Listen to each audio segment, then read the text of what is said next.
¿Qué tal, estimados? Buenas noches, bienvenidos. Me comentan si se escucha bien, por favor.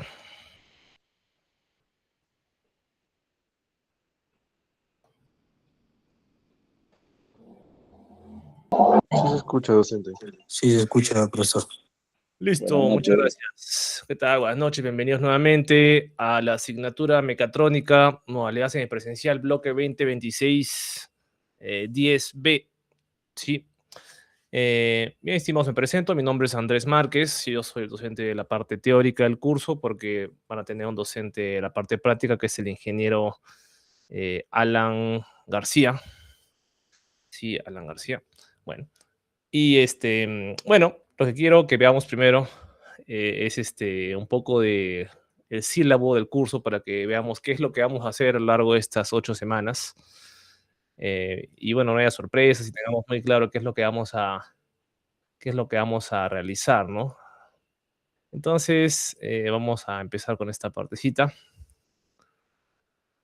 Bueno, la asignatura mecatrónica, em, principalmente, bueno, es una asignatura donde ustedes van a poder complementar todo lo que ya conocen de los aspectos mecánicos de diferentes sistemas físicos y complementarlo con, bueno, parte electrónica, principalmente control automático. ¿Sí? Si por ahí de repente alguien ha tenido algo de roce con control automático, imagino que muchos trabajan en minas o en industria, de repente un poco lejos. Básicamente todo lo que gobierna estas plantas a nivel electrónico para que los equipos te trabajen solos y se pueda hacer control de procesos, pues se sustenta en eso, ¿no? Entonces, bueno, es una asignatura que es un poquito, vamos a decir, em, ¿cuál sería la palabra? Disruptiva, podría decirse. Sí, es un poquito como que los va a sacar de su zona de confort, ¿sí? Porque más que de mecánica vamos a hablar de electrónica aquí, ¿sí? Entonces, bueno, vamos a revisar qué es lo que vamos a estudiar en estas 8 semanas. En la primera unidad vamos a hablar un poco de los sistemas mecatrónicos a nivel general, principios digitales que gobiernan los sistemas electrónicos. Sí, vamos a hablar de sensores, transductores, qué son señales electrónicas, el acondicionamiento, sí, la parte de principios digitales también. En la unidad número 2 vamos a hablar de sistemas de actuación, es decir, todo esto se sustenta en el hecho de que un controlador o un sistema de control se basa en tres elementos, que son el actuador, el sensor y el controlador. Y básicamente el controlador es el cerebro, el actuador son como los brazos, las piernas del sistema, y los sensores son como los ojos, como los oídos, vamos a decir. Es decir, el sistema se autorregula a través del conocimiento de lo que sucede en el exterior por los sensores y lo regula directamente a través de los actuadores o de forma indirecta también, pero a través de los mismos. ¿Sí? Entonces esa es la idea central. Entonces tenemos una unidad para cada uno de estos elementos. La unidad 1 es para los sensores, la 2 para los actuadores y los hay de tipo mecánico, hidráulico, neumático, eléctrico principalmente. En la unidad 3, bueno, en la unidad 4 escalamos de los controladores, pero en la parte 3 lo que vamos a hacer es hablar de los sistemas como un todo, ¿no? Entonces ahí es que hablamos de modelamiento, funciones de transferencia y otras cosas más, ¿no? Y bueno, en la parte de la unidad número 4 hablamos de microprocesadores, ¿sí? Sistemas basados ya en electrónica programable, ¿sí? Ya que hablaremos un poquito más de dispositivos de sistemas embebidos, PLCs, ¿sí? Los controladores de procesos. Entonces, principalmente eso es lo que vamos a realizar. Respecto a la evaluación, bueno, tenemos aquí digamos, el detalle de cómo esto se va a realizar en modalidad semipresencial, que es lo que estamos viendo con ustedes. Bueno, tenemos cuatro rubros, vamos a decir, importantes. ¿Sí? Vamos a descontar la evaluación de entrada y el sustitutorio para concentrarnos en la parte central. Sí, entonces, el consolidado 1 y consolidado 2 son evaluaciones de desarrollo, como verán ahí, pero también van a tener una parte de actividades virtuales que se va a evaluar. Entonces, eso para que lo tengan presente, ¿sí? Vean los porcentajes y para que no haya sorpresas. Y es decir, vamos a calcular algunas cosas, vamos a de repente algunas preguntas para marcar, algunas preguntas para de repente escribir, desarrollar, etcétera, ¿no? Y en la parte de la evaluación parcial y final, vamos a hablar un poco del proyecto, ¿no? Que es la parte más importante del curso, ¿no? Ya que nosotros vamos a hablar de electrónica programable, porque definitivamente ya para terminar el curso, al finalizar, o en la unidad 4, mejor dicho, Vamos a hablar de dispositivos programables. Ustedes lo que van a hacer al final del curso es presentar un proyecto que incorpore esta parte programable con los elementos mecánicos que van a interactuar con ella. Entonces, vamos a hacer un proyecto que sea como una especie de maqueta o de repente un pequeño robot o lo que ustedes vean, ¿sí? Pero tiene que ser algo físico, algo palpable, que el profesor Alan vea en el laboratorio, ¿sí? Y lo que va a hacer es englobar todo lo que se vea, ¿no? La parte de sensores, actuadores, controladores, va a haber programación, van a comprar ahí algunos sensorcitos para su dispositivo. No tienen que ser cosas muy costosas, por si acaso. No piensen que son sensores industriales, no, para nada. Son más bien sensores tipo Arduino, sí que son sumamente económicos. Al laboratorio, sí, claro, van a ir al laboratorio los fines de semana. Sí, el horario no lo tengo en la mano, pero eso lo ven con el profesor Alan. Pero sí, el sábado y el día domingo por las siguientes 8 semanas, ¿sí? Son sesiones de 3 horas. Y bueno, al menos hasta la semana pasada era la consigna, como me imagino que se habrán enterado, pues hay un tema ahí con la asistencia presencial, al menos por estos 2 días o 3 días, mejor dicho, hasta el miércoles, que la universidad ha visto conveniente que no vayamos al campus porque ha habido un contagio de sarampión.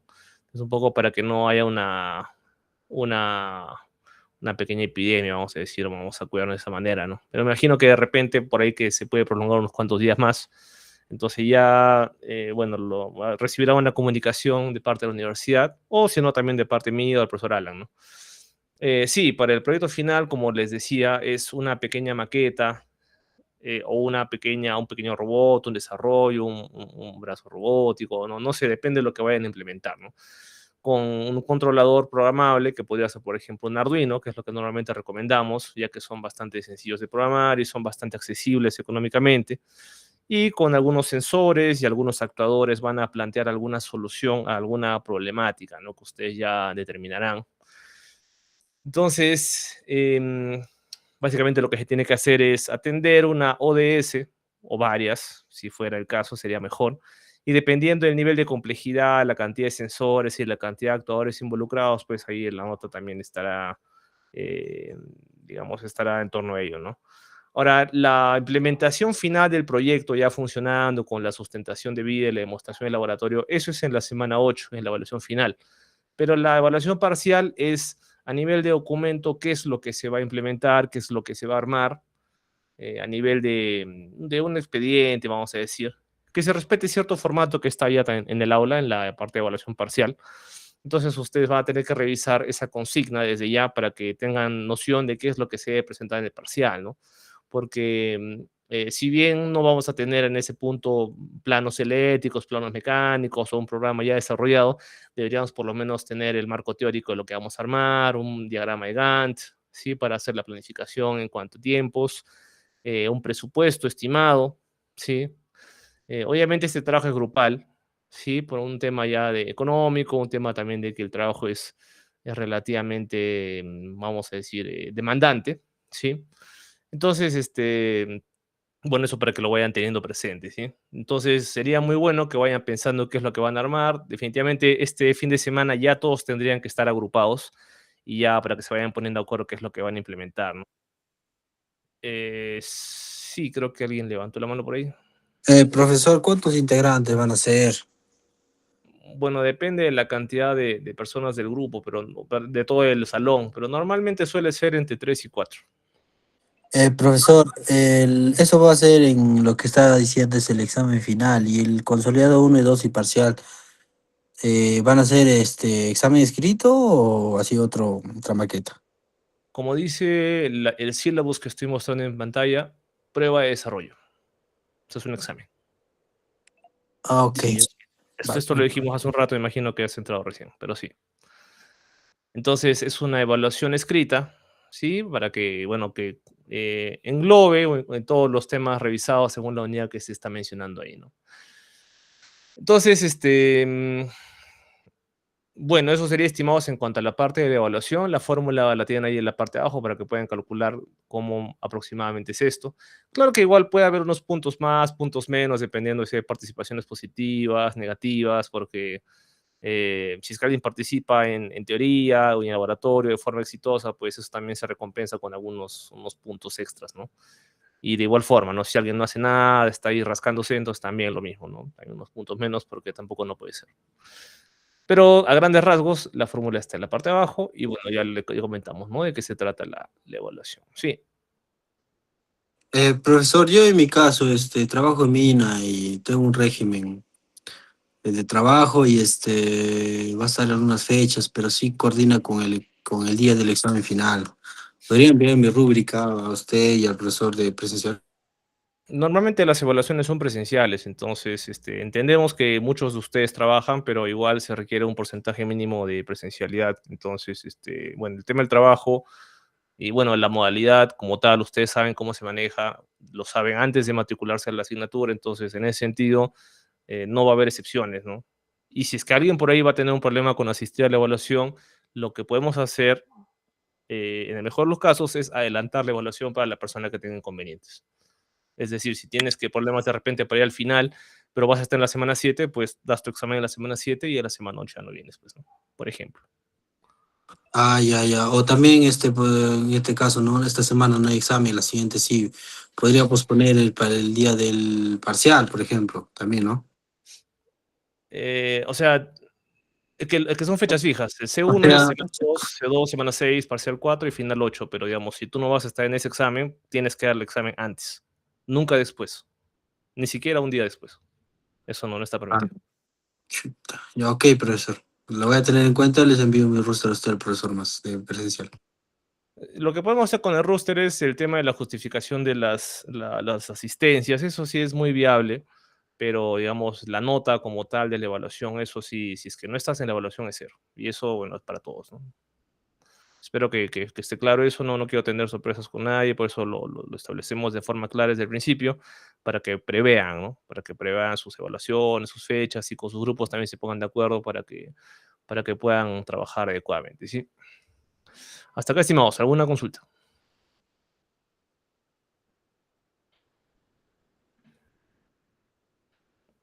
Bien, si todo está correcto, está claro, entonces ahí si pueden poner alguna reacción, una manito arriba, lo que fuera, para saber que estamos vivos, que se ha entendido. Ideal. Listo, muchas gracias, correcto. Muy bien, entonces, bueno, es en cuanto a la parte de la evaluación, estimados. Vamos a... Bueno, algo más, bueno, se entiende también que la parte presencial que van a realizar en el laboratorio es digamos, la extensión de los contenidos que en teoría veamos y algunas cosas más, ¿no? Desde la parte de laboratorio, es decir, la experiencia presencial. Cuando hay alguna guía de laboratorio, también habrá que adquirir algunos materiales probablemente.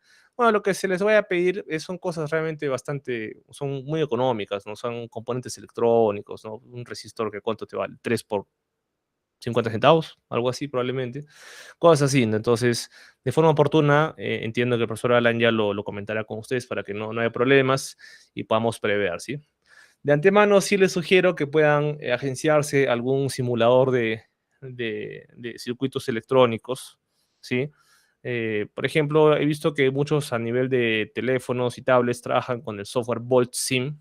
Voy a poner el nombre ahí en el chat para que lo puedan conseguir si desean. Hay una versión gratuita, pero tiene sus limitaciones. Recién paga es mucho mejor. Y también, en cuanto a software de simulación para la computadora, yo les sugiero el software Proteus, pero también podrían trabajar con el software Livewire o el software Multisim, ¿sí? Que también son bastante interesantes. Otra cosa es que también puedan habilitar una cuenta en la página de Tinkercad, y esto sí les voy a sugerir que lo hagan porque definitivamente eso va a ser casi como mandatorio que lo hagan antes de ir al laboratorio, porque si bien es cierto, uno puede hacer algunas simulaciones en los softwares previos, que son Volsim, Proteus, Livewire y Multisim, todos ellos son similares en el sentido de que se van a trabajar con circuitos a nivel de esquema. Es decir, dibujas así como lo hacen los planos eléctricos, por ejemplo, ¿no? Básicos, está tu fuente de alimentación, tu resistor y qué sé yo. Pero no te muestra cómo es que vas a conectar todo esto en un protoboard o una placa de pruebas. Entonces, eso lo pueden ejercitar en Tinkercad. ¿Sí? Entonces, le digo que es casi mandatorio que lo hagan. ¿Por qué? Porque si nunca han usado un protoboard, va a ser un excelente momento para que puedan ustedes revisar cómo es que tendrían que hacerlo en la práctica real, ¿sí? ya con la fuente de alimentación, con el circuito en mano, etcétera, etcétera, ¿no? Entonces, eso vayan viéndolo también, ¿sí? Para que no haya inconvenientes, ¿sí? Porque al principio utilizar un protodor puede no ser muy amigable, entonces la idea es que pues sea lo menos traumático posible para ustedes, ¿sí? Entonces, para que vayan estudiando esa parte. Igual, en cuanto al tema de electrónica básica que lo van a necesitar, yo tengo unos recursos que pueden serles muy útiles en un canal personal que manejo en YouTube. Entonces, le voy a compartir el enlace también para que lo puedan revisar y puedan también ver algunos videos, porque tengo tutoriales ahí de Proteus, de Tinkercad, de Livewire. Bueno, de Voltsim no tengo, pero sí, sí de todo lo demás, que está bastante bueno y que creo que les puede ser de bastante utilidad. Entonces, a ver, un segundito, les voy a compartir el enlace. Y bueno, ya dependerá de ustedes que puedan ir revisando y puedan ir estudiando, ¿sí? Este es el enlace. Entonces van a encontrar ahí bastante información, ¿sí? Respecto a los cursos, ¿sí? Que yo suelo trabajar. En la parte de tutoriales, sí, en las listas, mejor dicho, lista de reproducción de tutoriales, es donde van a encontrar más información en torno a los simuladores, ¿no? Que estamos hablando. Entonces yo les sugiero que puedan entrar por ahí y puedan revisar, ¿sí? Porque si no, van a encontrar de repente demasiada información y se van a marear, ¿ya? Hay información también de FluidSim, de PLCs, de KDSIMU, que lo vamos a utilizar en la unidad número 4, y algunos ejemplos de cómo se hacen las conexiones en serie, en paralelo, cómo se usan los instrumentos en Proteus, la parte de amplificadores operacionales, que también lo vamos a ver en esta unidad. Y bueno, en general, eso por lo menos es lo que sí deberían conocer, ¿sí? Con todo el detalle del caso. Entonces, bueno, les dejo ese recurso para que lo puedan estudiar. Bien, lo siguiente que vamos a hacer en esta primera sesión es revisar bueno, que puedan ustedes desarrollar la actividad de la evaluación de entrada. Sí, adelante. ¿Quién desea participar? ¿Alguien levantó la mano por ahí, creo? Ingeniero, buenas noches. Hola, Kevin. Sí. Buenas noches. Una consulta referente a las evaluaciones para tenerlo en cuenta. ¿Normalmente las va a tomar el día sábado o el domingo para, para poder anticipar, ¿no? Por cronograma es día domingo, pero como les comenté y vuelvo a repetir, si es que tienen un inconveniente para estar el día domingo, lo que pueden hacer es dar el examen antes, no después. Ajá, ya. Ok, ingeniero. Tomen en cuenta eso porque muchas veces pasa que de repente pasa el domingo, alguien se le fue y manda un correo al profesor, que pucha, se han alineado los planetas y bueno, no he podido ir a la... No, ni modo, cero. Sí, para todos, ¿sí? O sea, no hay excepción para nadie. Pasa el examen y se acabó, ¿sí? Listo, estimados. Entonces, bueno, eso.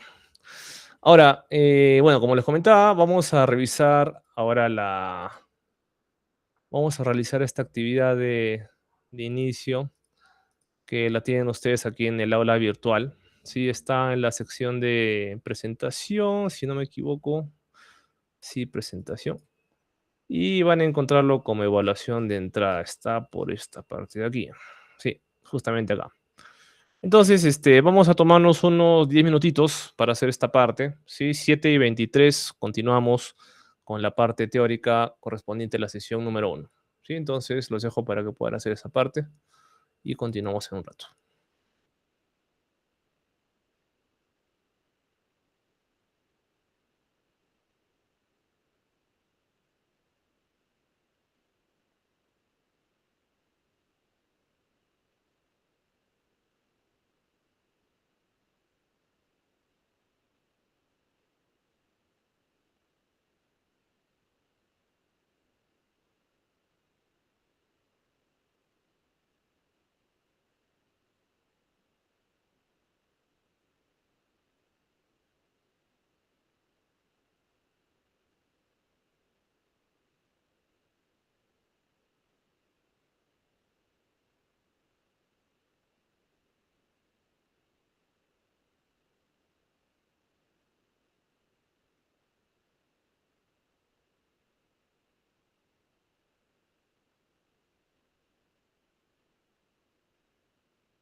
Bien, estimados, vamos a continuar entonces. Imagino que ya estarán terminando su cuestionario.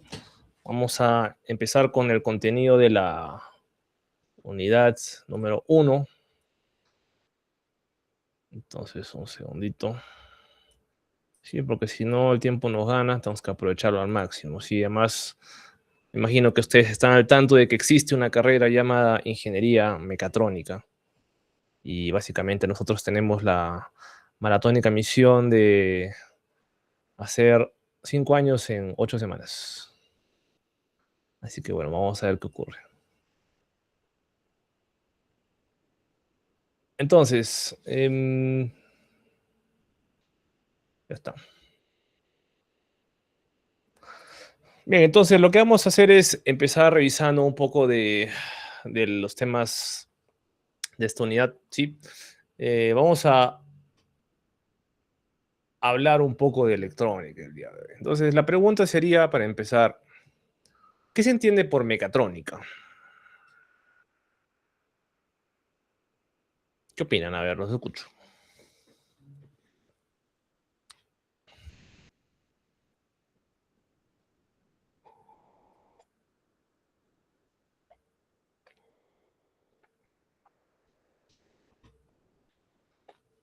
Sí, adelante. Sí, profesor, es una rama que junta, bueno, ¿no? La parte mecánica con ahora la parte electrónica, ¿no? Bueno, en el tema de optimización o de procesos. Muy bien. Y esto nos lleva a nuestra siguiente pregunta. Creo que la parte mecánica no hace falta detallarla más, pero sí vamos con la parte electrónica. ¿Qué se entiende por electrónica? Todo lo que tiene que ver con circuitos. Circuitos. Ya. Ok, ¿qué más? ¿Qué otra opinión?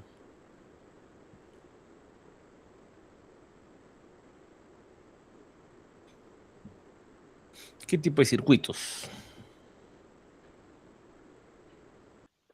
Son con milivoltios, ¿no? De bajo voltaje y operaje, ¿no?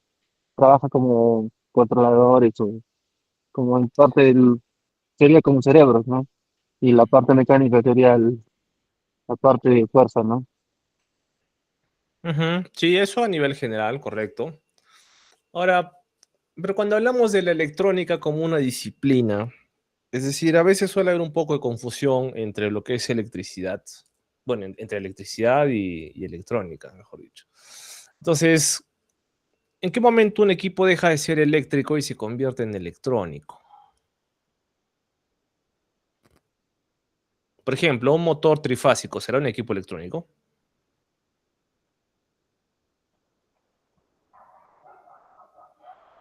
Sería un motor eléctrico. Claro, la pregunta es si es electrónico. Y este es el que coloca sensores. Sería electromecánico. Electromecánico. ¿Y ahí qué le faltaría para que sea electrónico? Colocarle sensores. Una computadora, sensores. Sensores. Sensores, actuadores. Ya, ok, sensores. Ujú. Y si hablamos como disciplina general la electrónica, ¿qué es lo que hace que la electrónica sea precisamente electrónica, ya no sea electricidad? ¿Cuál es el elemento clave?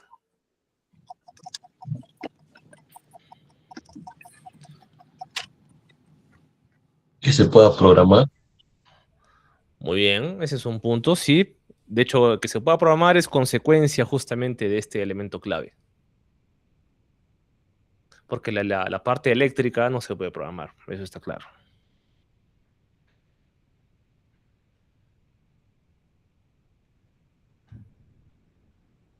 Pues sí, por ahí, y normalmente, claro, esta es digamos, una duda que suele haber bastante, ¿no? ¿Cuándo algo deja de ser eléctrico y es electrónico? Bueno, eso vamos a detallarlo en breve.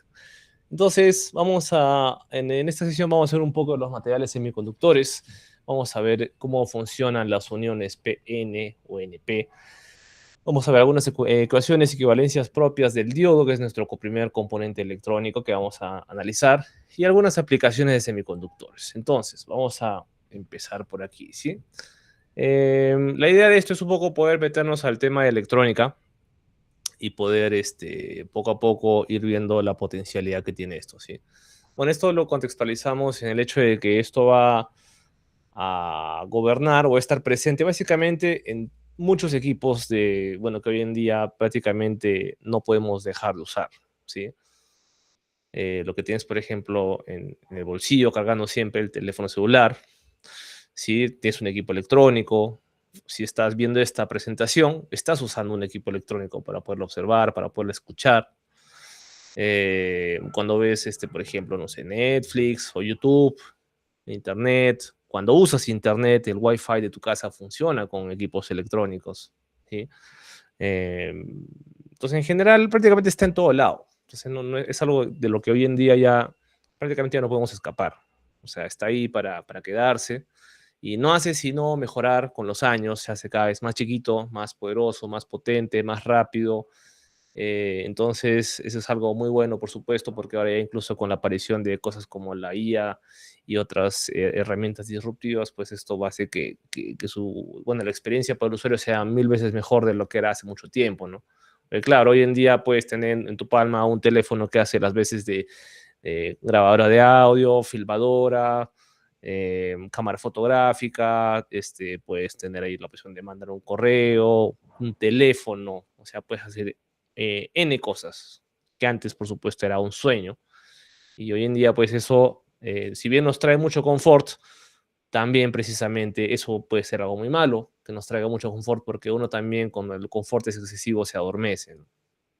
Y es precisamente una de las razones por las cuales yo en este curso les voy a pedir que en lo posible eviten utilizar inteligencia artificial, porque a pesar de que en el campo laboral puede que lo vayan a necesitar, lo vayan a usar mucho, eh, en la parte, digamos, de formación no recomiendo en absoluto que se utilice, ¿sí? O al menos lo mínimo, para que no dependamos de esto, ¿sí? Sí, para que no nos atrofiemos. No es buena idea que tercericemos nuestra inteligencia con un equipo electrónico. Entonces, bueno, dicho eso, vamos bueno, contextualizar nuevamente que esto está presente en los microprocesadores, por ejemplo, que son el cerebro de las máquinas, como alguien ya lo dijo, ¿no? El cerebro, el controlador, quien gobierna. Entonces, bueno, vamos a conversar un poco, ¿no? En esta imagen, creo que esta imagen nos resulta familiar a todos. Entonces, bueno, les pregunto a ustedes, bueno, saben que esto es un cargador, por supuesto, pero vamos a analizar un poco qué es lo que está en la parte de arriba. ¿Qué hay dentro de lo que está en la parte de arriba? ¿Alguna vez alguien ha roto uno de estos? Ah, De un repente en la pedazo de mañana. cable. Ok, Cable, cable, cables. ¿no? El cable, Ok, ¿cuántos cables? el Tres. gato lo muerde. 3 cables, todos los cables. 3 cables, ¿seguro? Sí, yo sí he visto tres cables, creo. Bueno, lo más probable que si sean 3 cables sea un cable de datos. Normalmente lo que manejan son 4. Si eso es al menos si es un cable de estos que es USB-A, maneja 4. 2 para la energía, 2 para los datos, ¿sí? Ahora, dentro de este cable, que es el cable blanquito, están justamente esos otros 4 cables y van a encontrar que tiene más o menos este aspecto, ¿sí? Que de hecho, eh, todos tenemos claro, creo que la parte central es el cobre, es la parte que va a conducir, ¿verdad? Pero muy poco se habla de lo que está alrededor. ¿Qué nombre toma eso que está alrededor de esa chaqueta azul? Adelante. El aislante, muy bien. Entonces yo les pregunto, si no tuviéramos un aislante internamente dentro de este cable que tiene 4 cables, ¿qué podría pasar? Corte, cortocircuito. Cortocircuito. ¿Eso qué significa en cristiano? Que la energía se va a tierra. Los equipos, los cables están energizados y como son polos, la polarización es opuesta, va a haber un electroshock. Lo que va a pasar con el cortocircuito es que la corriente que va, bueno, justamente en el punto donde se chocan, se va a disparar a una corriente muy elevada y va a ser así hasta que algún dispositivo protector entre en acción Y si no lo tienes, pues lo más probable es que esto se empiece a calentar de forma exagerada hasta que empiece a arder y puedas iniciar un incendio, ¿sí? Entonces eso podría pasar. Entonces es peligroso, en realidad el aislante es quien permite que el cable haga su chamba, ¿no? Pero realmente muy poco se habla de lo importante que es, ¿sí? Entonces, bueno, tenemos el conductor, tenemos el aislante y vamos a recordar un poquito esta tabla que definitivamente tenemos que verla a propósito de nuestro curso. Entonces, vamos a presentar el concepto de semiconductor, que es la estrella el día de hoy porque la electrónica se basa en la utilización de materiales semiconductores para el control de la energía eléctrica. Entonces, los semiconductores son, bueno, se definen como materiales cuya conductividad va a estar entre la de un buen conductor y la de un buen aislante, ¿sí? Mientras que el conductor tú quieres que conduzca lo mejor posible, ofreciendo la menor resistencia eléctrica al paso de la energía, tú quieres que el aislante más bien haga todo lo contrario, ¿sí? Que separe dos conductores, ¿sí? O que separe varios conductores entre sí para que no hagan ese peligro de cortocircuito. El semiconductor está al medio de los dos, o sea, puede conducir, como también puede no conducir dependiendo cómo esto esté conectado o esté energizado. Hay dos clases de semiconductores, hay unas que son de un solo cristal y otros que son compuestos. Ejemplos de cristales semiconductores son, por ejemplo, bueno, son el germanio y el silicio, que son los más usados. Yo les pregunto, ¿en qué columna están el germanio y el silicio?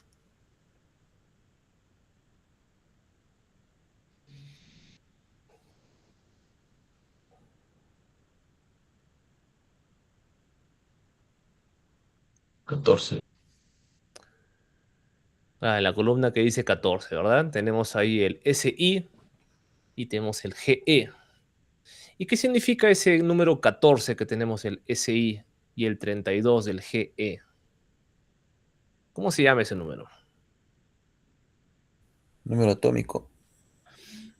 ¿Y qué describe el número atómico?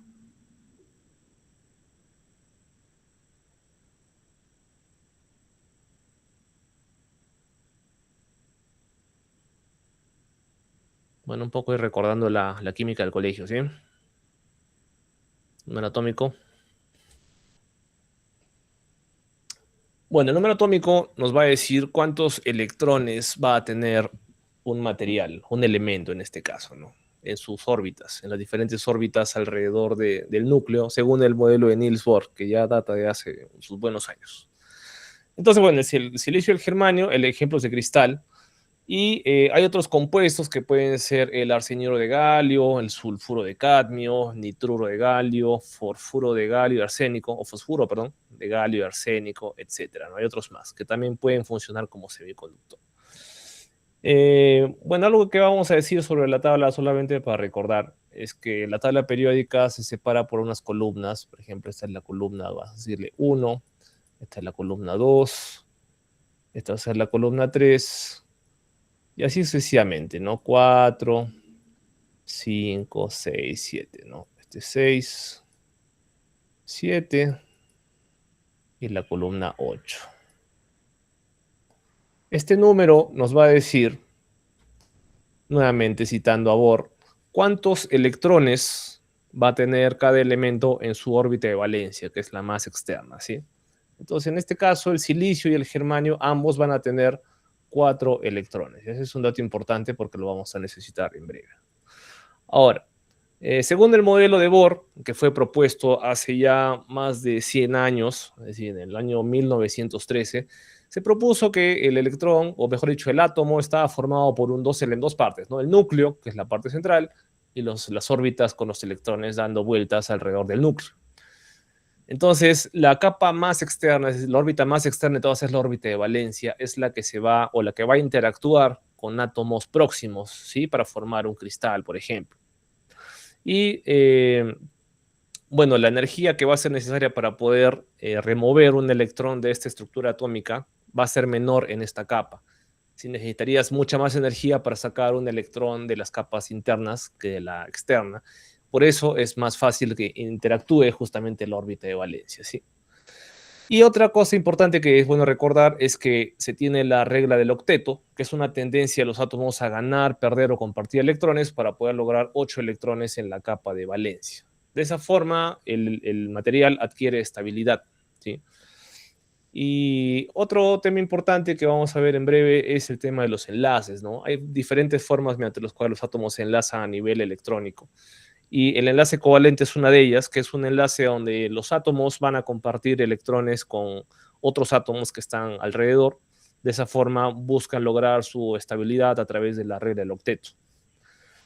Otro concepto que es bueno recordar es el tema de los materiales. Sí, hay materiales intrínsecos que tienen alto grado de pureza y sus portadores de carga son portadores intrínsecos, ¿no? Y son producto de fenómenos exteriores. Entonces, en este caso, bueno, tenemos ahí algunos átomos, ¿sí? Para que se pueda ver el núcleo, las órbitas, las diferentes capas, los electrones de valencia. Vemos que tanto el silicio como el germanio tienen 4 electrones de valencia, tal como lo vimos hace un rato, mientras que el galio tiene 3 y el arsénico tiene 5. Y si regresamos acá, vamos a ver que efectivamente el galio está en la columna 3, ¿sí? El galio está acá. Y el arsénico está aquí. ¿Sí? Pero bueno, los que nos interesan son sobre todo estos dos de acá. Estos son los que más vamos a ver. Después, tenemos esta imagen que describe el tema del enlace covalente. Si quisiéramos tener una oblea de silicio, pues a nivel atómico se tendrían que enlazar de esta manera, ¿no? A través de enlaces covalentes donde un átomo de silicio comparta sus 4 electrones de forma covalente con los átomos circundantes. Y se va a lograr la estabilidad que hablamos, ¿no? Entonces, esto sería en el átomo, en una oblea de silicio pura. Pero, ¿qué sucedería si dentro de esta oblea de silicio le metemos una impureza de boro? Vamos a regresar un rato aquí a la tabla para ver que el boro está en la columna 3, ¿sí? Eso quiere decir que tiene 3 elementos o 3 electrones de valencia. Si eso es así, entonces ahora va a formar 3 enlaces covalentes con 3 átomos de silicio, pero va a tener un vacío o un huequito ahí que no va a ser cubierto por un electrón, porque claro, al boro le falta un electrón. Entonces, podría parecer que esto es un problema, ¿sí? Que esto como que no cuadra, ¿no? Como que algo ya que de repente no va a estar bien acá, pero en realidad eso es algo bueno cuando lo que quieres es lograr justamente al semiconductor, ¿sí? Esto se logra a través del proceso de dopaje, es decir, meter este átomo, esta impureza de boro en la oblea de silicio. Entonces es el proceso de dopaje, ¿no? Dopar el silicio. De esa forma logramos un material conocido como material extrínseco, ¿sí? Y de esa forma esto va a ser un mejor conductor. Porque claro, si tienes aquí todos los átomos de silicio perfectamente alineados uno con otro, entonces no va a haber ningún electrón que quiera circular o que quiera saltar de un lado a otro, con lo cual no vas a poder producir la corriente eléctrica. En cambio, cuando tienes esto, tienes ahí un elemento que genera una inestabilidad dentro de toda la oblea. Entonces, este boro va a intentar, como sea, de cubrir ese hueco para lograr justamente la regla del octeto, ¿no? Entonces, eso es algo positivo para la conducción. Entonces, se habla de este material tipo P, ¿sí? Material tipo P que va a tener este vacío o este huequito, ¿sí? Que se dice que el conductor, o mejor dicho, el portador de carga en un material tipo P es un huequito, que es un vacío. Permite, ¿no? Lograr este fenómeno, ¿no? De la semiconducción. Y se utiliza, aparte del boro, puedes utilizar galio, puedes utilizar indio. Estos 3 elementos están en la columna de 3 electrones en órbita de valencia. Entonces, recordemos, ¿no? Portador de carga mayoritario va a ser el hueco. Pero claro, cuando un electrón quiera ocupar este huequito de acá, se va a producir, digamos, si este salta acá por alguna razón, se va a producir otro hueco y alguien más tendrá que cubrir acá este espacio y así sucesivamente, ¿no? Ahora, lo contrario va a ocurrir si es que dopamos la oblea con un material como el antimonio o el arsénico o el fósforo que tiene más bien 5 electrones de valencia. Entonces vamos a tener aquí un material tipo N y vamos a tener este quinto electrón que va a estar ahí como que solito, ¿no? Va a estar ahí viendo qué hacer, está como sobrando, ¿no? Entonces va a tratar de ocupar algún espacio y el antimonio también va a tratar de justamente hacer lo propio, ¿no? También volver a completarse como hace un rato, ¿no? Y se va a producir también una corriente cuando este material sea excitado convenientemente, Pero la diferencia respecto al tipo N es que aquí el portador de carga es el electrón. Es decir, acá faltaba un electrón, acá sobra un electrón. Entonces, este va a ser el tipo N, este es el tipo P, ¿sí? Entonces, importante ese detalle. Ahora, otro elemento, bueno, si es que nosotros juntáramos un material tipo P y un material tipo N y energizamos esta unión PN, entonces lo que va a pasar es lo siguiente, ¿no? Fíjense que tenemos ahí la posibilidad de hacer una polarización o un bias, como se le dice ahí en inglés. El forward bias es la polarización directa. Y eso significa que hagas que la corriente tome este sentido, ¿sí? O sea, quiera hacer esto de acá, que venga por aquí y quiere entrar acá. Esto es polarización directa. Y en una unión PN, esto permite la conducción, ¿sí? Pero si por el contrario tratas de hacer que el material vaya por el otro lado, o sea, la corriente, mejor dicho, vaya por el otro lado, de esta manera, polarizando la fuente al revés, entonces lo que va a pasar más bien es eso, ¿no? Se va a generar un espacio al medio y se genera esa región de depletion region, es como la región de donde se va a generar una especie de brecha donde los portadores de carga no van a conducir, se van a separar más bien.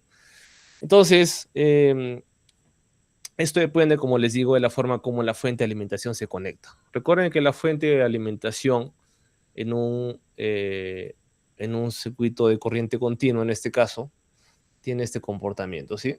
Tiene la fuente y el dibujito que tiene la pata más larga es el positivo, por lo tanto el otro es el negativo. En un circuito convencional, la corriente se dice que viene así. Sale por el más y da la vuelta, ¿no? Y regresa. Ahora decimos convencional, ¿por qué? Porque la corriente en realidad son electrones que están circulando, entonces eso en la realidad es al revés, pero se dice que esto, por convención, se asume que la corriente sale por el más, ¿sí? Eso ya por un tema que ya data de hace años, se ha, digamos, como que dispuesto esto como la buena práctica para el análisis eléctrico de circuitos, a pesar de que en realidad sea al revés, ¿sí? Entonces, bueno, si hacemos esta unión PN, lo que vamos a obtener es el primer componente electrónico conocido como el diodo, ¿sí? Y este tema de la polarización se refiere a aplicar un voltaje externo a través de esta fuente a las dos terminales del diodo para obtener una respuesta de él. Entonces, cuando haces que la corriente entre por esta pata, que es el ánodo, y salga por el cátodo, esa es polarización directa. Ya, polarización directa. Entonces, hay conducción. Cuando haces lo contrario es polarización inversa y no hay conducción. Entonces tienes un interruptor, ¿sí? Que no va a ser un interruptor mecánico como los que solemos utilizar, por ejemplo, para apagar la luz en un cuarto, ¿no? En una habitación. Sino es un interruptor que va a funcionar de diferentes maneras según cómo lo energices, ¿sí? Entonces este es nuestro primer, vamos a decir, switch electrónico. Ahora, esto, por supuesto, tiene una serie bueno, de ecuaciones matemáticas y análisis que lo va bueno, que su estudio lo amplía bastante más. Pero vamos a centrarnos en esta parte aquí, que es la parte gráfica y la parte de aplicación. En este caso, cuando se habla de un diodo ideal que está polarizado en directa, en un circuito se representa como un interruptor cerrado. Y cuando está polarizado en inversa, es decir, tratas de que la señal entre por el cátodo, se comporta como un interruptor abierto, ¿sí? Ahora, el estudio también de los diodos establece esta curva que tenemos ahí a la derecha, porque normalmente cuando polarizas en directa, estás en este lado de la gráfica. Estás en este lado. Este es en directa. Y cuando polarizas al revés, en inversa, estás de este lado. ¿Sí? Esta es polarización inversa. Entonces, fíjense que en polarización directa, vamos a ver primero, a partir de cierto valor, que en este caso vamos a decir 0.7 voltios, este es lo que ocurre en un diodo de silicio, ¿ya? 0.7. ¿Por qué? Porque en germanio es 0.3 voltios. Ya, eso es bueno que lo anoten, porque esto lo vamos a necesitar. Entonces, a partir de este voltaje de polarización, el diodo se comporta como el interruptor cerrado. Y entonces la corriente se dispara de una forma bastante, vamos a decir, abrupta, ¿no? Bueno, 0.7 voltios, 0.6 voltios para algunos autores. Nosotros vamos a considerarlo como 0.7. ¿Ya? Y bueno, en el caso de la polarización inversa, más bien lo que va a pasar es que va a haber una pequeña corriente acá, porque fíjense que no es que la corriente esté en cero, ¿sí? La corriente es la curva, en este caso negra, ¿no? Tenemos una pequeña brecha acá. Esa corriente se le conoce como una corriente de fuga en inversa, que a pesar de que hemos dicho que el diodo se comporta como un interruptor abierto, no es exactamente un interruptor abierto, sino es un semiconductor. Entonces va a conducir una corriente minúscula en el orden de los microamperios, o sea, millonésima parte de un amperio, pero va a estar ahí, ¿no? Y va a estar así o presente hasta que tú le suministres un voltaje muy grande, que dependerá de las características del diodo, ¿no? Pero vamos a suponer, no sé, por decir algo, ¿no? Un voltaje V sub X, digamos, vamos a llamarlo así. Y ese voltaje V sub X, vamos a decir que está por acá, y cuando tú haces eso, la curva entonces viene así. Y acá se quiebra y pum, se va abajo. Y cuando tú haces esa polarización en inversa con este voltaje tan grande, entonces el diodo prácticamente se muere. Entonces simplemente va a conducir para ambos lados, se va a comportar como un interruptor eh, cerrado seguramente en ambos sentidos, o de repente incluso se malogra y se abre y no conduce a ningún lado, ¿no?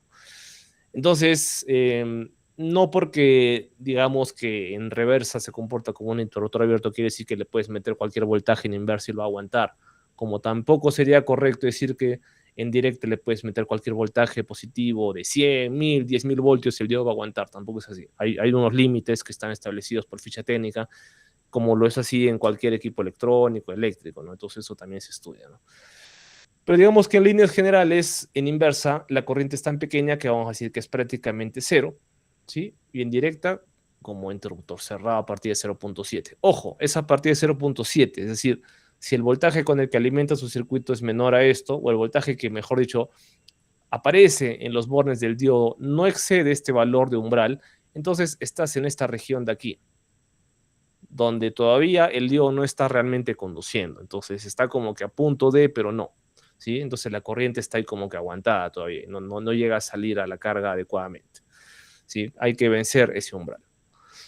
De forma un poco más simplificada para el análisis electrónico, así en circuitos, se trabaja así. Entonces tenemos un voltaje, ¿no? De 0.7 a partir del cual se asume que ya el circuito conduce, ¿sí? Con todo el poder, ¿sí? Y no, ya no es una curvita, ¿no? Sino es un codo de 90 grados. Y cuando está por debajo de eso, simplemente está en cero y ya, nada más. ¿Sí? Es una versión simplificada de lo anterior. Se utiliza mucho para los circuitos, ¿sí? Muy bien, entonces recuerden, ¿no? Para silicio 0.7 voltios, para germanio 0.3 voltios. Ahora, esto tiene muchas aplicaciones, ¿sí? Como les decía, está prácticamente en todos lados, en cargadores de teléfono, computadoras, tablets, teléfonos celulares, incluso las luces LED que todos utilizamos y que todos amamos porque son muy baratas y iluminan muy bien, ¿sí? Incluso en herramientas manuales, ¿sí? Me imagino que muchos de ustedes trabajan con herramientas manuales. Bueno, cada vez que veas un taladro, por ejemplo, de mano que tiene para que regules la velocidad del motor que hace girar la herramienta de perforación, entonces estás trabajando con un equipo electrónico que está haciendo el control de un motor DC. Entonces está prácticamente en todos lados, ¿sí? Muy bien, entonces un poco para poder afinar y afianzar lo que hemos hablado. A ver, ¿qué tipo de material semiconductor tenemos acá? A ver, los leo, los escucho, si es.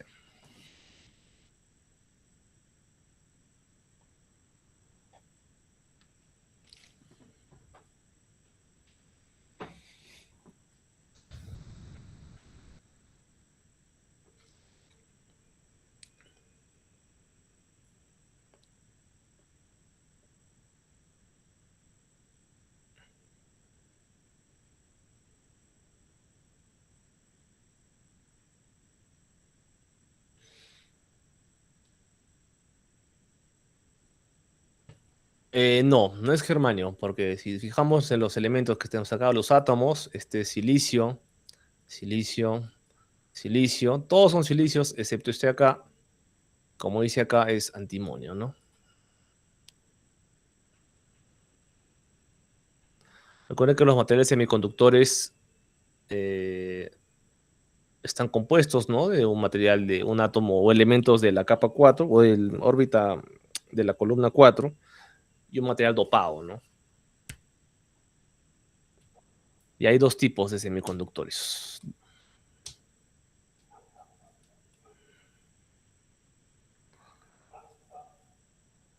No, covalente es el enlace. Es el enlace mediante el cual un átomo le cede un electrón a otro y así el otro también, ¿no? Por ejemplo, acá. Ese es el tipo del enlace. Pero el tipo de material semiconductor, es decir, todo esto es el tipo N en este caso, ¿sí? Y lo sabemos por qué, porque hay un electrón extra, ¿sí? Cuando tienes un electrón que sobra, es tipo N. Cuando tienes un huequito que sobra, es un tipo P, ¿sí? A ver, vamos con esto acá. ¿Qué decíamos que pasaba si polarizábamos de forma inversa una unión PN?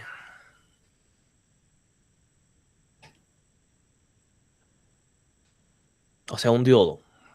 Si lo polarizas de forma inversa, ¿qué ocurre?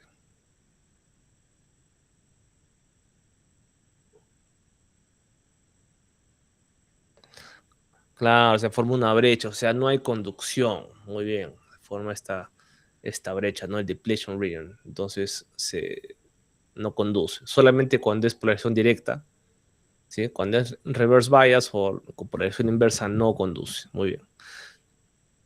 Bien, seguimos. Aquí. Cuando se tiene el caso de la izquierda, la corriente ingresa por el ánodo del diodo. ¿A qué se asemeja esto? ¿Un interruptor cerrado o un interruptor abierto?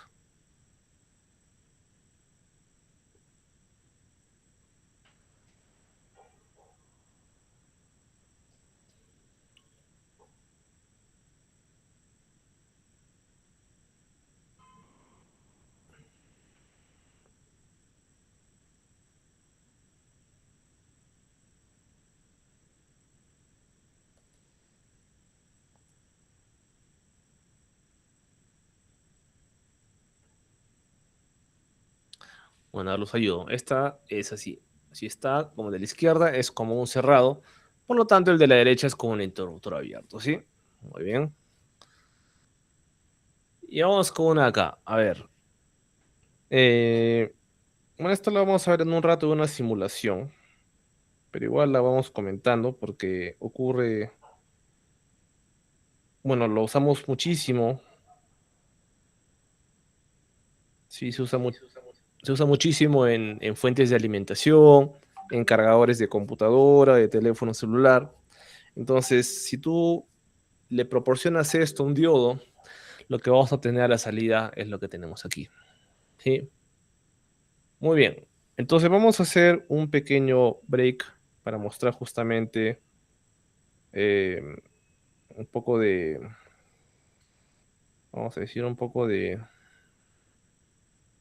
cálculo de qué es lo que va a pasar en un diodo y luego lo vamos a simular. Yo creo que si nos da el tiempo. A ver, un segundito.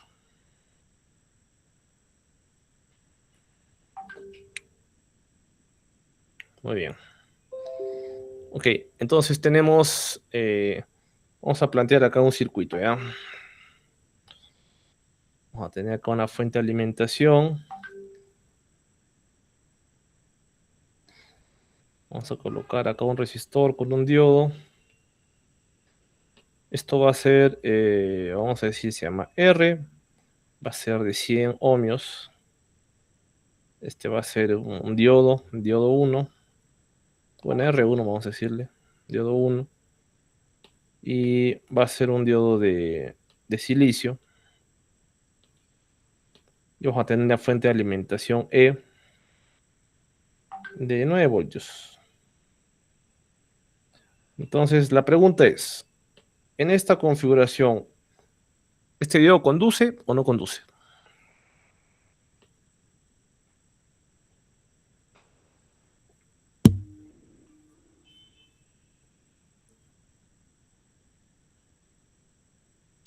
Entonces, bueno, para poderlo analizar, tenemos que aplicar algunas, digamos, parte del análisis de circuitos en DC, donde tenemos que decir que si esto está polarizado de esta manera, la, la tensión de 9 voltios se va a repartir en dos. En voltaje del diodo, que va a estar así. Recuerden que Normalmente las cargas van a tener su más en el punto por donde entra la corriente, que es lo que va a pasar en el resistor y en el diodo, y acá vamos a tener un voltaje en el resistor, ¿sí? Entonces, ¿qué sucede? Para que el diodo pueda conducir, tendría que haber aquí un voltaje de 0.7 voltios como mínimo. Como la fuente tiene 9 voltios, entonces se va a vencer este umbral, con lo cual el voltaje del resistor va a ser igual al voltaje de la fuente menos la caída de tensión en el diodo. O sea, 9 voltios menos 0.7 voltios. O sea, 9.3. Sí, perdón, 8.3. 8.3 voltios. ¿Sí? Este es el voltaje en el resistor. Entonces, si se venció el umbral, quiere decir que la corriente sale por acá y atraviesa, ¿verdad? Ahora podríamos calcular esta corriente I, ya que esta corriente I va a ser la misma en todo el circuito porque está en serie, y podríamos aplicar la ley de Ohm en este caso, en el resistor. Entonces ustedes saben que la ley de Ohm es igual a V igual I por R, ¿sí? Pero que en este caso nos interesa calcular la corriente, que simplemente sería el despeje. En nuestro caso estamos tratando de calcular con la tensión E y el resistor R1. Entonces tenemos que estos 9 voltios entre 100 ohmios, lo que nos da una corriente de ¿cuánto? Vamos a calcular, a ver. 9 entre 100. Y seguramente les va a salir acá en la calculadora 0,09 amperios. Lo que yo les voy a pedir para el examen, y seguramente el profesor Alan también, es que utilicemos prefijos de cantidad correctos, ¿ya? Esto en el examen sería un error. Ustedes tendrían que poner 90 miliamperios, porque normalmente la parte entera del resultado, o sea, esta porción de aquí, no debería ser 0 ni 1000. Si es que es más de 1000 o 1000 o 0, quiere decir que no se utiliza el prefijo correcto. Si es que es 0, tendrías que utilizar un prefijo como mili, micro, nano, algo pequeño, ¿no? Si fuera muy grande, como 1000 o más, sería K de kilo, M de mega, etcétera, ¿no? Entonces revisen sus prefijos de cantidad, ¿sí? Ahora, y esta sería la corriente que circula, ¿no? Ahora, si nosotros modificáramos este circuito,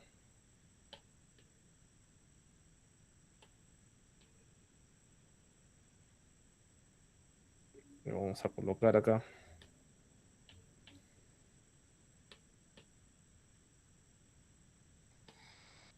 Y más bien esto lo invertimos de esta manera. Entonces lo que va a ocurrir es lo siguiente, ¿sí? Estamos polarizando esto de forma inversa. Es decir, la corriente estaría intentando venir así. Pero, y esto de forma gráfica, a mí me ayuda a recordarlo, y repito a ustedes también. Si la corriente viene así y tienes el diodo de esta manera, la corriente se estampa en este murito y no va a pasar. ¿Ya? O sea, está polarizada en inversa. Entonces, en este caso, si quisieras calcular cuánto vale I, simplemente dirías que I es igual a 0, porque el diodo 1 está polarizado inversamente. ¿Sí? Está polarizado inversamente. Y eso es. Esa sería la respuesta, ¿no? Si quisieras calcular cuánto vale la corriente I. Bueno, entonces vamos a hacer una simulación muy rápida para mostrar cómo funciona esto. De hecho, este es como que el corazón, vamos a decir, de la electrónica, ¿sí? El diodo, porque ya posteriormente aparecen otros dispositivos un poquito más avanzados, como los transistores, los op-amps, etcétera. Pero sí es bueno que recordemos un poco el tema del análisis de circuitos en DC, ya porque lo vamos a utilizar. Entonces, en esta primera parte vamos a ver cómo podemos demostrar esta parte de aquí, ¿sí? Entonces hemos calculado que la corriente debería ser más o menos esta, ¿no? 90 miliamperios. Vamos a ver cómo nos simula aquí el software. Y de paso, vamos mostrando cómo trabaja el Proteus para los que de repente no lo han utilizado o lo han utilizado poco, ¿sí? Igual, bueno, les sugiero que puedan revisar los videos porque está un poco más detallado, sí, van a poder profundizar un poco más ahí. Entonces vamos a a ver aquí este software.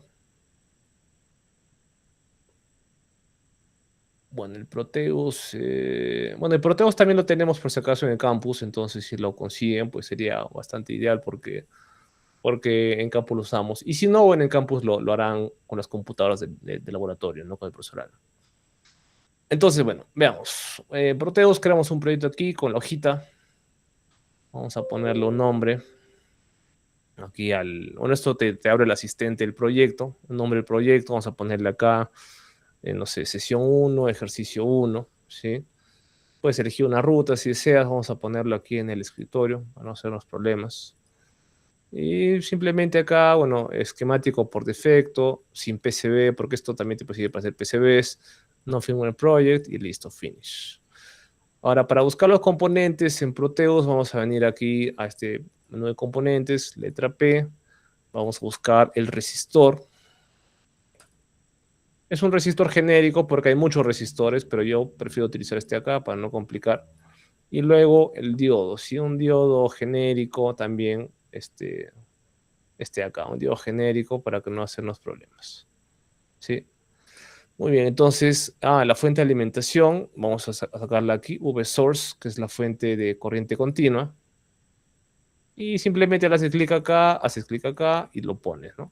Clic acá, puedes poner una tecla más para que se gire. Igual acá con el diodo, tecla más para que esto gire. Y luego simplemente conectamos todos los componentes y ya está. Ahora, doble clic en cada uno para editar las características. 100K es 100 kiloohmios, 100 es 100 ohmios. Y acá en la fuente, doble clic, acá le ponemos 9 porque son 9 voltios. ¿Sí? Y luego tenemos que agregarle acá, clic derecho, Place Terminal Grounds para ponerle la tierrita. Y con eso ya concluye el armado del circuito. Ya está. Entonces, claro, si le ponemos más, aquí no nos va a mostrar nada porque debemos colocar instrumentos de medición para ver qué es lo que está pasando acá. Entonces vamos a colocar un par de multímetros, ¿sí? Multímetros en DC, tanto para el resistor como para el diodo. Y esto se hace en paralelo, ¿ya? Al dispositivo que quieres medir. Entonces vamos a colocar los instrumentos, están ahí colocados. Y vamos a colocar acá un amperímetro para medir la corriente, ¿sí? Entonces amperímetro en DC. Ojo, todo esto es en DC porque es una fuente DC, ¿ya? Si fuera en AC sería distinto. Y como hemos calculado que van a ser más o menos 90 miliamperios, hay que cambiarle acá el rango al amperímetro. Se le pone miliamperios y iniciamos, ¿no? Entonces habíamos dicho que es al 90 miliamperios aprox. Vamos a ver cómo nos da acá. Entonces en este caso fíjense cómo está cambiando un poquito porque el simulador está asumiendo de que el diodo va a consumir 0.77, no 0.7 exactos, ¿sí? Pero claro, podríamos hacer un recálculo y si fuera 9 entre 0.77, o mejor dicho, 9 menos 0.77 serían los 8.23 para R1, ¿sí? Y si hacemos el cálculo de 8.23, uy, perdón, creo que acá hubo un error, ahora que lo veo. Sí, pues efectivamente cometí un error. Vamos a revisar un ratito. Sí, había un error. Entonces, espérense. Vamos a regresar un ratito acá para corregir el error. Ok, el voltaje que cae en el resistor en realidad no es E, ¿ya? Esto es V sub R. Y V sub R no es 9, sino es 8.3. De hecho, por eso lo habíamos calculado al principio. Sí, acá me he equivocado. Con lo cual, la tensión, o mejor dicho, la corriente no va a ser 0.9, sino va a ser 0.83 amperios. O sea, 83 miliamperios aprox. ¿Ya? Este es el error. ¿Sí? Listo, muy bien. Entonces, 83 miliamperios. Y con eso vamos a regresar. ¿Sí? Vamos a regresar al simulador.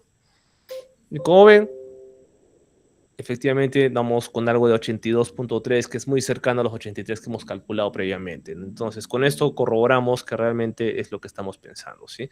Claro, la diferencia entre 83 miliamperios y 82.3 es porque yo he asumido 0.7 voltios, pero este 7 de acá en el decimal extra, pues ahí está un poco generando esa diferencia, ¿no? Pero en electrónica es normal que haya esas ligeras diferencias, ¿sí? Es normal, porque igual los componentes electrónicos tienen tolerancias, los resistores también tienen tolerancias, es decir, tú tienes un resistor de 100 ohmios, pero en realidad físicamente si tú lo mides te va a marcar 95, 96, 103, ¿no? Depende del componente, ¿no? A menos que sean resistores de precisión, que sean clavaditos, ¿no? El valor exacto, pero no, en este caso puede cambiar, ¿sí? Entonces, este es el ejercicio 1. Si quisiéramos modificarlo, bueno, esto lo vamos a grabar, vamos a crear otro, o bueno, vamos a editar este proyecto para que no tengamos que crear todo de cero. Y en este caso lo que vamos a hacer es desconectar un rato el diodo y le vamos a dar una vueltita en Y, ¿sí? Para que se voltee. Y según lo que hemos analizado, aquí no debería conducir y eso es lo que efectivamente vamos a observar. Lo que va a pasar aquí es que más bien el diodo va a asumir estos 9 voltios completos, ¿sí? Y no va a permitir la conducción de la corriente. De esa forma, la corriente total es 0 miliamperios y el voltaje en R1 pues va a ser 0 voltios. ¿Por qué? Porque el diodo está cogiendo los 9 enteros, ¿no? Dijimos que el voltaje en este resistor es 9 menos el voltaje en el diodo. Entonces 9 menos 9 es 0. Listo. Y con eso queda definido ahí esto, ¿verdad? Bien, lo último para terminar esta parte es mostrarles también bueno, un poco dijimos, ¿no? El último caso, ¿no? ¿Qué pasaría si esto lo cambiamos por una fuente senoidal? Entonces vamos a buscar acá el componente. El componente está en la carpeta de Simulator Primitives. Y si mal no recuerdo es este de acá, VSign, ¿sí? VSign. Entonces lo vamos a poner acá. Y vamos a analizar qué pasa aquí, ¿sí? Solamente que vamos a ponerle acá 9 voltios también. En la amplitud vamos a ponerle 9. Me parece que eso considera el voltaje pico. Y ahora hay que tener cuidado porque hay que utilizar ahora voltímetros en AC. ¿Sí? Voltímetros en AC. Entonces vamos a cambiar estos dispositivos. Porque deberíamos colocar ahora. Ahí esto lo voy a grabar como otro proyecto para no borrar el anterior. Voltímetros de AC. Entonces acá, en paralelo a lo que vamos a medir. Y vamos a poner acá un voltímetro, o un amperímetro de AC también. Amperímetro de AC. Bueno, y acá esto es en miliamperios. Y vamos a ver. Bueno, en este caso está, el diodo está invertido, ¿verdad? Entonces, esto 9 voltios. Frecuencia vamos a ponerle acá, no sé, pues 60 Hz. 60 Hz. Y por ejemplo ahí, a ver.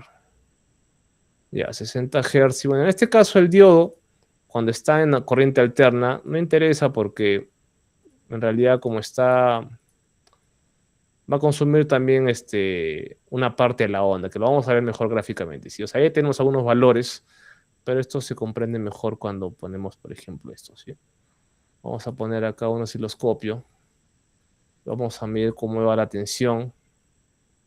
Bueno, acá podría ser útil modificar el circuito para colocar el diodo aguas abajo de la fuente, ¿sí? Y que se sienta más bien como una carga acá es el diodo. El resistor, mejor dicho. Y esto vamos a ponerlo acá. Y vamos a medir el resistor, ¿sí?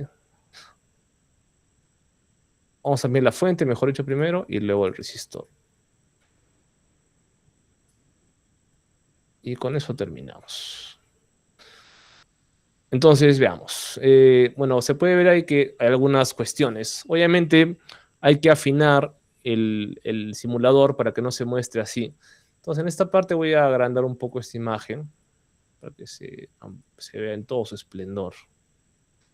Entonces, eso ocurre cuando lo vuelves a simular. ¿Ya? Bien, entonces, aunque creo que es mucho. Bueno, ya está bien, vamos a dejarlo ahí. No, sí, mejor vamos a hacerlo más chiquito. Un ratito. A ver. Ya, ahí está bien. Entonces vamos a ponerlo acá, ¿sí? Por si acaso el osciloscopio ya mide con respecto a tierra, entonces no hace falta conectar tierra al osciloscopio. En otros simuladores sí hay que ponerlo. Lo que yo les sugiero cuando hagan con osciloscopio, verán, ver que si es que no utilizan el canal C o el D, vienen acá, lo anulan. Acá en esta parte lo anulas y te quedas solamente con lo que te interesa. El canal A, la onda amarilla, es la fuente de alimentación. Está un poquito hacia arriba, tirada hacia arriba para que se hagan las 4. Entonces doble clic acá y se va hacia abajo. Doble clic acá y también se pone hacia abajo. Y para que podamos afinar esto, hay que ajustar en el tiempo con esta ruedita. Con que se muestren unos 2 periodos de la onda suficiente. Y luego la amplitud, ¿no? Porque tenemos un montón de espacio que no usamos, entonces igual ajustamos de modo que se vea un poco más grande la onda y también la otra, ¿no? Pero que estén ambos en la misma escala, por ejemplo, 1, 1, ¿no? Y de repente por ahí que hacemos esto más chiquito, aunque no creo que ahí se ve, ¿no? Entonces, en este punto lo que estamos observando es que si el diodo está puesto en directa para una onda senoidal, aparece justo la imagen que hace un rato mostramos, ¿no? El diodo solamente va a conducir una parte de la onda, mientras que la parte negativa no la va a conducir. Y podríamos monitorear cuánto voltaje realmente está habiendo en el diodo, ¿no? Es decir, si en la fuente tenemos los 9 voltios pico, ¿sí? Porque fíjense que es 9 voltios pico, que son 6.36 voltios RMS que te mide la C. O sea, voltaje eficaz es 6.36 porque en la onda senoidal el voltaje RMS es el voltaje pico entre raíz de 2. Ya, eso lo pueden notar también para que lo puedan calcular más adelante. Y tienes el pico en esta onda azul que equivale a, bueno, más o menos 6.7 voltios aproximadamente. Sí, porque hay otra porción que se está consumiendo ahí en el diodo, ¿sí? Entonces, bueno, eso es lo que la simulación nos está arrojando, ¿sí? Y también tenemos acá un voltaje que llega un poquito más hacia abajo, ¿sí? Ahora, solamente que esto, vamos a afinarlo, ¿ok? ¿Sí? Hay que hacerlo, ¿por qué? Porque el diodo, en este caso, lo que queremos medir es el voltaje en continua, ¿sí? Porque el diodo, en este caso, no se mide en continua. Esto en realidad funciona así, ¿sí? Esto está bastante más claro. El diodo, vamos a juntarlo esto para este lado. Mejor ahí está mejor. Cuando está polarizado en inversa, conduce prácticamente cero, ¿sí? Hay de repente un voltaje, así, quizás algo mínimo en la práctica, pero en el simulador te arroja los 0 clavaditos, ¿sí? Y mientras que si el pico es 9, acá vas a tener más o menos 9 bueno, 8 algo más, ¿no? 8.3 aprox. ¿Sí? ¿Por qué 8.3? Porque los otros 0.7 están cayendo en el diodo, ¿sí? Entonces, de repente aquí lo más conveniente sería, para que tenga un poco más de sentido, vamos a colocar acá un voltímetro en DC. El de la fuente sí debería persistir en voltímetro de AC. Vamos a ver qué pasa acá. Ahí debería mejorar, para que sea un poco más coherente la medición. Entonces, no, realmente no. Vamos a regresarlo acá. Ya está.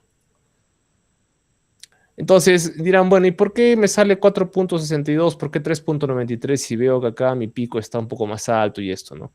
Lo que te está arrojando el voltímetro de AC es el valor eficaz de esta onda en todo el periodo. Si el valor eficaz es ustedes lo pueden buscar en internet, hay una fórmula un poco más extensa que relaciona, es una integral. Sí, es una integral del valor de la función al cuadrado partido entre el periodo, ahí lo pueden buscar. Entonces, es un indicador de cuánta energía tiene la onda en todo el periodo, que es más o menos desde acá hasta por acá. Sí, pero va a ser siempre menor que el pico en este caso, ¿no? Sí, entonces, es por eso este valor puede que confunda un poco, ¿no? Pero bueno, eso es lo que nos está dando en este caso la onda en el resistor, ¿sí? El 8.3 restándole el 0.7 o 0.77 del diodo, ¿sí? Y ahora, si es que hiciéramos el ejercicio de invertir el diodo, y con esto termino, ahora sí, con esto termino. Lo que debería pasar más bien es que solamente pasa la parte negativa, porque ahora la onda se está polarizando al revés, ¿sí? Entonces fíjense que ahora solamente está pasando la parte negativa de la onda. Igual llega a menos 8.3 voltios, ¿no? Y después es 0. Ahora, esto que podría parecer que no tiene ningún sentido práctico, si es que han hecho el proyecto, o normalmente en el curso de máquinas eléctricas hacemos un proyecto de fuente de alimentación de una fuente lineal, Entonces, pues ahí deberían haber encontrado que trabajamos bastante con el puente de diodos, el puente de diodos rectificador, porque esto que están viendo acá es el proceso de rectificación de una onda senoidal, ¿sí? Y se usa muchísimo en fuentes de laboratorio, fuentes de C. Básicamente, cada vez que tú veas un equipo o una cajita negra de esas que se enchufa en la pared que te dice que entra 220, sale 10 voltios de C o 9 voltios de C o 12 voltios de C o algo similar, entonces tienes internamente un diodo que está rectificando esta onda alterna, ¿sí? Entonces es muy importante. Muy bien, estimados. Entonces, básicamente, eso es lo que queríamos mostrar el día de hoy. Que vean que el diodo en algunos escenarios conduce, en otros no. ¿Sí? Hay un cálculo que también es coherente con todo esto que estamos viendo. Y bueno, ya la siguiente sesión avanzaremos con los contenidos de la parte electrónica de transistores y op-amps, ¿sí? Seguramente con el profesor Alan verán la parte de sensores en el laboratorio, ¿sí? Y se afianzarán un poco con el tema del Proteus. Solamente les quedaría, bueno, les sugeriría que puedan crearse una cuenta en Tinkercad, ¿sí? En la página de tinkercad.com. Si es que no lo han hecho aún, ahí les voy a dejar el enlace en el chat. Entren en esta página, créense una cuenta y prueben empezar a simular circuitos como los que acabamos de armar, ¿sí? Porque les va a ayudar mucho cuando vayan al laboratorio para que realmente hagan las cosas adecuadamente y pierdan el miedo de repente a armar circuitos electrónicos, porque al principio yo sé que puede ser un poquito confuso, ¿sí? Entonces simúlenlo, ármenlo en Tinkercad, vean los videos tutoriales para que sepan cómo se hace y bueno, conmigo ya sería hasta la próxima sesión. ¿Alguien tiene alguna pregunta, alguna duda?